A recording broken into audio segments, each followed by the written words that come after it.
Apa sih itu pola nafas dan fungsinya untuk apa sih, Mas? Jadi pola nafas sebenarnya kan banyak ya metode yang bisa kita lakukan. Ada pola nafas segitiga atau kita nafas dengan mengamatinya. Jadi keluar masuknya nafas itu diamati. Fungsinya adalah salah satunya ketika kita menyadari nafas, kita nggak akan punya pikiran. Jadi kalau kita nggak bernafas dalam arti tidak ada kesadaran untuk menyadari nafas, kita akan masuk ke masa depan, kemudian ke masa lalu. Jadi pikirannya banyak ya, entah mikirin kerjaan, mikirin sesuatu, baik kecemasan ataupun segala sesuatu yang sudah terjadi berupa kekhawatiran dan ketakutan. Tapi kalau kita menyadari nafas, yang terjadi adalah kita hidup pada saat ini. Itu yang disebut sebagai mindfulness. Ketika kita menyadari saat ini, ya yang terjadi kita nggak punya pikiran.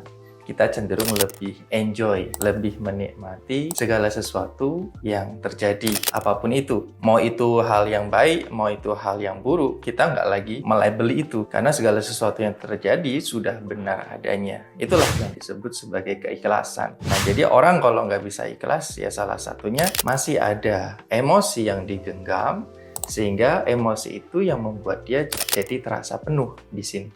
Ketika penuh, orang seringnya adalah menahan, ya kan, menahan nafas. Misalnya dia jengkel, misalnya dia sedih. Rata-rata dia menahan. Nah, untuk bisa merilisnya itu bisa menggunakan pola nafas itu dengan kita narik 2 kali, kemudian menghembuskannya secara pelan. Misalnya kayak gini.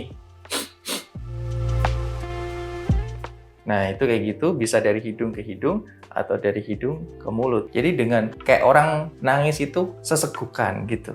Jadi kayak nah, itu kayak gitu, tapi kita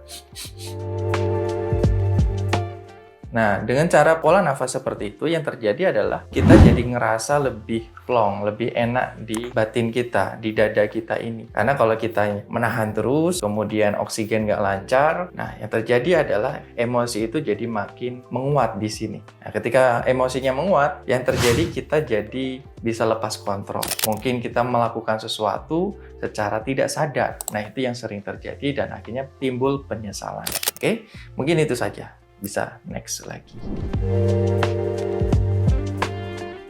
Nafas tentu bisa sangat berpengaruh terhadap regenerasi sel. Kenapa? Karena sel itu kan di dalam darah kita juga banyak gitu ya. Jadi ketika kita nafas, otomatis pembuluh darah akan melebar. Nah, ketika pembuluh darah melebar itu regenerasi selnya akan semakin lancar.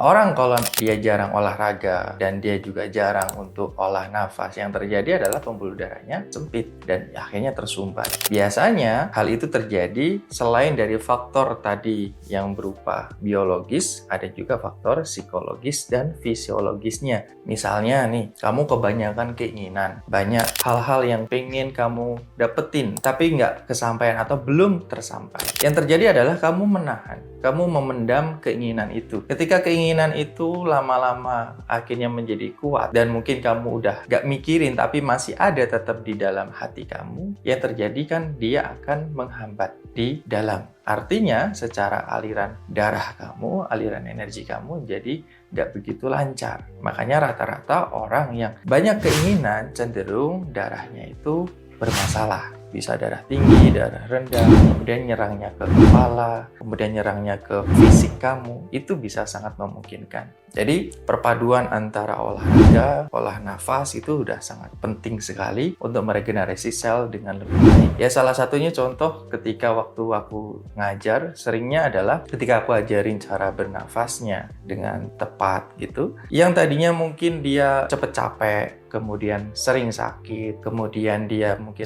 overthinking, kecemasannya tinggi, ketakutannya tinggi, itu jadi menurunnya drastis. Kalaupun nanti suatu saat dia ada pengalaman atau kejadian yang membuat dia trauma atau yang membuat dia merasa kaget, dia tidak lagi merasakan hal yang sama seperti dulu karena dia punya tools atau cara bagaimana untuk menyelesaikan itu lebih mudah. Nah, itulah pentingnya untuk kita menjaga nafas tadi. Nah, salah satu caranya udah aku bahas juga di YouTube aku, namanya Nafas Tantra. Tapi untuk judulnya itu bukan Nafas Tantra, tapi lebih kepada suwung atau kosong. Kamu bisa searching aja di YouTube. Sebenarnya kan kalau orang zaman dulu ada puasa namanya puasa mutih, puasa ngerowot. Vegetarian itu ya salah satunya bentuk dari puasa itu.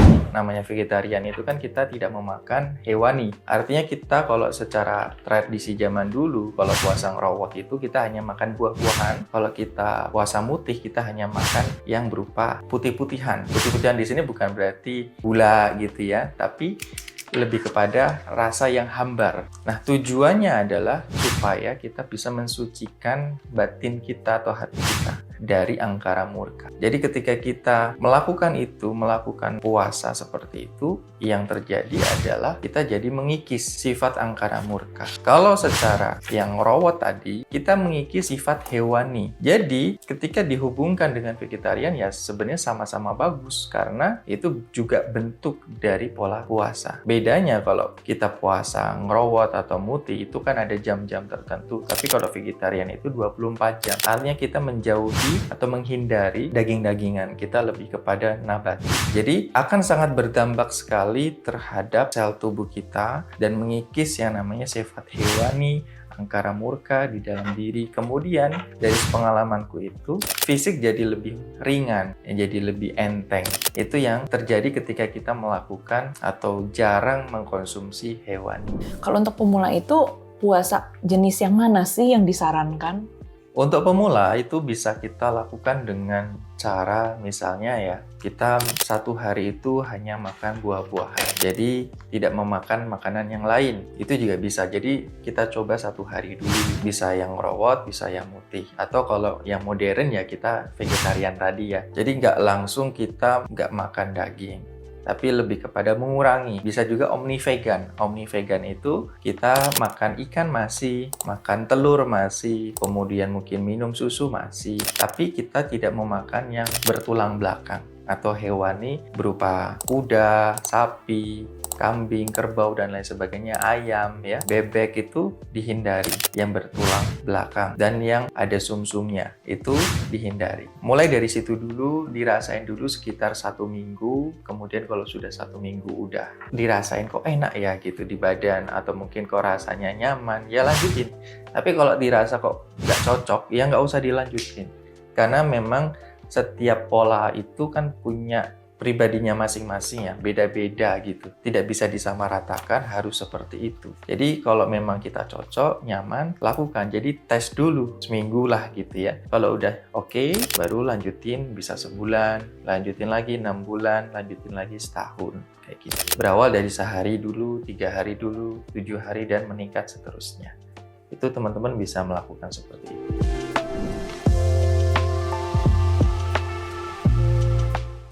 Cara yang paling mudah salah satunya adalah kamu perlu melihat kemungkinan terburuknya dulu. Ya, kamu bisa melihat kemungkinan terburuknya dulu. Tujuannya untuk apa? Untuk kamu bisa nggak menerima itu secara ikhlas. Kemungkinan terburuknya apa sih gitu? Ya tadi itu cuma 2. Takut dibentak sama takut jatuh. Bisa nggak menerima? Oke, kalau bisa terima, tapi kalau nggak bisa nerima, nah itu kamu perlu ngelepasin dulu berarti. Nah, cara ngelepasinnya itu banyak. Ya kalau kita melepaskan sendiri, maka kita bisa melakukan yang namanya pergi ke alam. Bisa juga berlatih untuk olah nafas. Kemudian kita menikmati apa yang kita lakukan. Itu kalau kita sendiri bisa lakukan seperti itu. Atau dengan kita sering-sering bertanya ke diri sendiri. Dan cara yang lainnya adalah dengan bantuan seseorang. Gitu. Jadi nggak perlu munafik bahwa kita nggak butuh bantuan orang lain. Karena aku sendiri pun tetap butuh bantuan orang lain untuk meningkatkan, kemudian menyembuhkan diriku dari hal-hal yang menghambat. Jadi ketika kita udah menyadari kalau misalnya kita nggak bisa sendiri karena mungkin nggak tahu ilmunya, maka kita perlu bantuan dulu dari orang lain. Kemudian setelah udah kita menyadari, kita lakukan secara konsisten. Kita latih nafas dulu, kita mulai belajar untuk menikmati yang saat ini dulu. Kita nikmati apa yang kita lakukan, saat kita makan kita nikmati.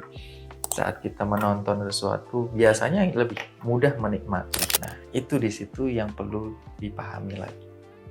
Oke, ketika aku melakukan perjalanan, aku menikmati, nggak kerasa, tahu-tahu udah nyampe. Nah, begitupun dalam pengembangan diri. Artinya nggak ada kata, aku udah ngelakuin, habis itu ya sudah selesai. Kita tetap terus perlu melakukan. Karena pembelajaran itu sampai mati gitu loh.